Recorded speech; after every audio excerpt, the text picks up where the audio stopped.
आज हम लोग करेंगे क्वेश्चन नंबर 4, जिसमें कहा गया है कि if the external forces acting on a system have zero resultant the centre of mass. तो सेंटर ऑफ मास कैसा होगा? May must not move, must not accelerate, may move, may accelerate. तो देखिए, अगर हम इस क्वेश्चन को करना चाहें तो इस क्वेश्चन में हमें ये बोलता है कि अगर कहीं भी किसी भी सिस्टम में बहुत सारे पार्टिकल्स हों और जो उनका नेट एक्सटर्नल फोर्स है उसका रिजल्टेंट जीरो हो, यानी सिस्टम में अगर बहुत सारे फोर्स लग रहे हों और उसका नेट रिजल्टेंट जीरो है, तो जब ऐसा कभी होता है कि नेट रिजल्टेंट जीरो होता है तो उसका मोमेंटम कंजर्व रहता है,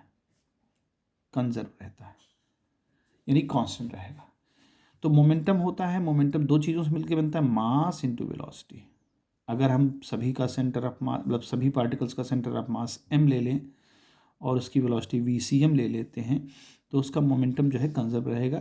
अब यहाँ दो चीज़ें यहाँ निकल के आती है। देखिए, मास तो कांस्टेंट रहेगा, हमारा मास तो चेंज नहीं होगा, ठीक है, और वेलोसिटी चेंज हो सकती है। वेलोसिटी में मतलब वेलोसिटी कांस्टेंट दो तरह से हो सकती है, या तो ये रेस्ट में रह रहा हो, स्टार्टिंग से ही रेस्ट में रहा हो, या फिर किसी कांस्टेंट वेलोसिटी से मूव कर रहा हो। दोनों तरह से कांस्टेंट हो सकता है, या तो ये रेस्ट में है और रेस्ट में ही बना रहे, या फिर कांस्टेंट वेलोसिटी से मूव करता रहे, तभी मोमेंटम हमारा कंजर्व रहेगा। नेक्स्ट, तो इसका जो हम ऑप्शन ए कहता है मे मस्ट नॉट मूव। तो इसने तो शर्त ही रख दी कि मस्ट नॉट मूव, नहीं मूव कर भी सकता है भाई, कांस्टेंट स्पीड से चल रहा है तो मूव कर भी सकता है। तो इस तरह से हम ये कह सकते हैं कि ऑप्शन ए हमारा जो है सही नहीं होगा, क्योंकि हमने कहा ना मस्ट, इसने बोला must not move, must not का मतलब मूव का मतलब चल ही नहीं रहा, तो ये भी पॉसिबल नहीं, पॉसिबल हो सकता है कि चल रहा हो, एक गलत हो गया। बी वाले ऑप्शन की बात करते हैं, मस्ट नॉट एक्सेलरेट।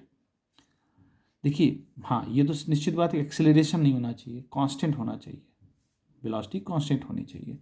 तो ये मस्ट नॉट एक्सेलरेट, ये सही है, एक्सेप्ट नहीं करेगा। तीसरी बात आती है मे मूव।